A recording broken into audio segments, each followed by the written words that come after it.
Are you tired of feeling like you're swinging all out when you make a golf swing? And worse than that, the harder you swing, the more effort that you put out, the shorter the ball goes. Well, we're going to talk about in this video how you can make a very simple and effortless golf swing, still have good power, and better than that, have a ton of consistency while you're doing that. Well, the very first thing here is we have to make sure that this club works with momentum. You see, every single golf swing, this club is going to be releasing through contact. The club face will be turning on over.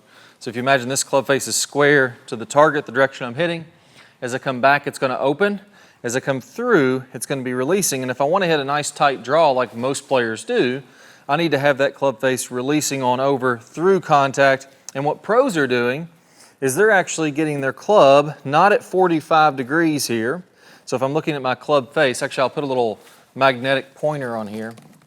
You can see that my club face won't be at 45. It definitely won't be vertical.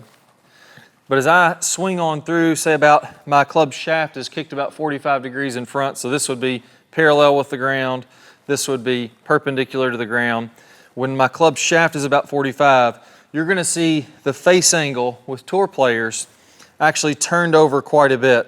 A lot of those players are going to be all the way here where the club face is pointing directly left. So that face is, what that's telling us is the best players in the world are releasing that face quickly after impact. They're not holding it open like this, where we think about that face kind of continuing to point toward the target as long as possible.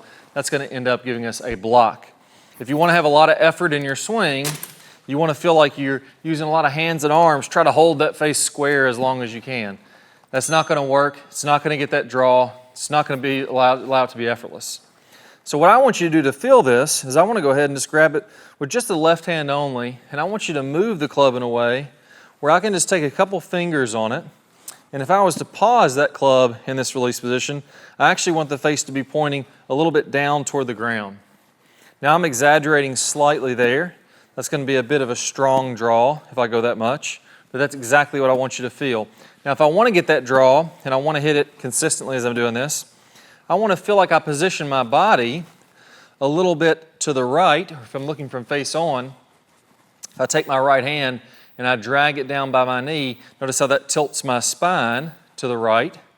And as I do that, if I can close my shoulders just slightly, that puts me in a position to where now I'm swinging inside out. And now if I go ahead and let the momentum of the club turn on over, that face release, that's going to allow me to swing inside out from the slot, from the inside, and release that golf club. Now do the same thing after you do maybe 15, 20 reps with the left hand only. Let's go ahead and do the right hand, where now I'm feeling like there's a little bit of a weight shift as this is happening too. I'm not trying to hold the face closed on the backswing. I'm going ahead and letting it open up in the backswing, turn open. And as I come through, I'm going ahead and letting the momentum of the club face turn closed. So it's really about giving up control, giving up effort, and allowing the club to do what it's designed to do, which is turn on over.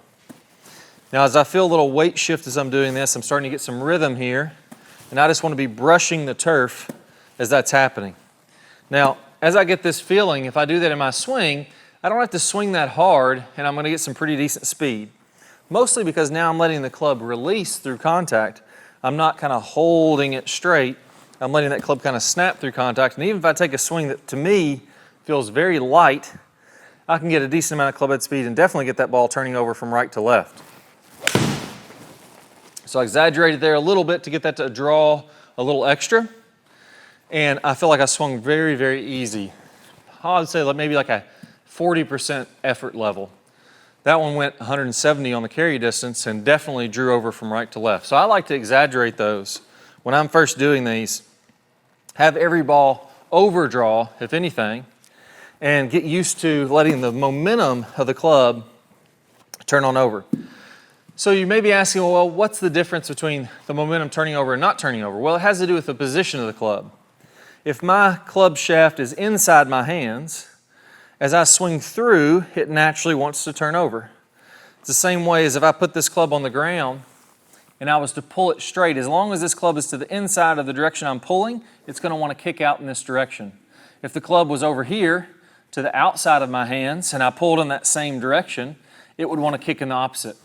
So if I start down and I get a little steep, I get that club outside my hands, as I swing through, all the momentum of this club is going to be wanting to open wide open. You can feel this for yourself. Take it with just your left arm only. Take the club back about chest high, have the club angled out here, and as you were to swing down like you would in a golf swing, that club's going to kick back behind your body, the face opens wide open, all the momentum of the club is going this way. Now do the same thing here. We're going to exaggerate, have the club way back behind my hands, and do the same thing, and you're going to see how that club wants to kick in front, the face wants to release. That's basically exactly what we're doing when we're making these little motions. So in order for you to really feel the momentum of this club and to really get it turning on over, you have to get it from the inside of the hands and then let it release. I don't want to get it from the inside and hold on. That's just a big block to the right. I want to get it from the inside and let it go like the pros are doing. Let that turn on over. So again, another little 40% effort. I'm going to exaggerate, really get the face to turn on over so that I ensure it's a draw on every single swing. There we go. And I know for sure that one's going to be turned over from right to left. I know for sure it's very repeatable, very low effort. I mean, you can tell right there, I'm not putting a ton of energy into that golf swing, but that ball flew 187 yards carry distance, 92 miles an hour swing speed, so very, very efficient. Now, to build it from here, let's go ahead and get a little bit more turn as we're doing this. We're going to add our body motion, our body momentum to our club momentum that we just worked on.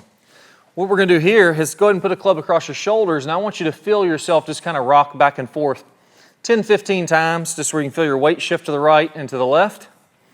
And once you feel comfortable just kind of rocking back and forth, you're almost feeling like as you're doing that, it would almost be swinging this club back and through like this. If I was to hold it in front of me. I want to time up my body momentum with what is eventually going to be my arms momentum and that club's momentum. So once I've gotten back and forth, now let's go ahead and get a little turn as I'm doing that. So as soon as my weight starts to shift to the right, I'm letting my hips turn, I'm letting my shoulders turn. Then as my weight shifts back to the left, I'm turning all the way on through this way. So in my backswing, if I was to take this butt into the club, the grip into the club, have it off my left arm, as I go into the backswing, I want to get that behind this golf ball to the ground. And in my through swing, if I put it the other way, with the grip's on my right shoulder, I'd go ahead and have that momentum. I'm going to shift to the left, and I want to get that grip pointing as close down the fairway as I can. So I have to really, that comes from letting the hips and the feet turn, and I can't do this. I can't keep my foot on the ground. I can't turn at all. I have to let my foot come up off the ground. That's going to swivel around. My hips are now going to rotate, and I'm coming through there. So it's that same body momentum that now I can pair up with that arm swing. That's when you really get a lot of swing speed with very, very little effort. So here I'm going to feel like I put those two things together. The momentum of my body, and now the momentum of that club swinging on through from the inside and turning on over. So I can still feel like I really timed that up, and now it's a big loose swing with lots of control. So here, again, I'm going to swing very soft. Let's say 40% again, and I'm just going to feel like I time that up. I get that rhythm, and I just stay in the rhythm throughout the swing. There we go, a little bit more effort. Probably went around 60, 70% swing speed on that one. Carry distance went up to 204. If I wanted to go even faster than that, I don't muscle it. I don't try to hit at the golf ball, keep the club face straight as I'm coming through there. I let the club swing. And if I want to go a little harder, I just make the swing bigger. I'm going to feel like the momentum carries more weight through the shot. I feel like the face really releases as I come through the shot. So now I'm just going to put out, let's say, 90% effort, and we'll see if we go a little bit farther. There we go. That one felt really nice and solid. Again, all those are turning over from right to left.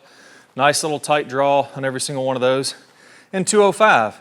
So my club head speed is getting faster and faster, but at some point, you just don't have to put out that much effort. If you get the club working the way it wants to work, it makes it really easy.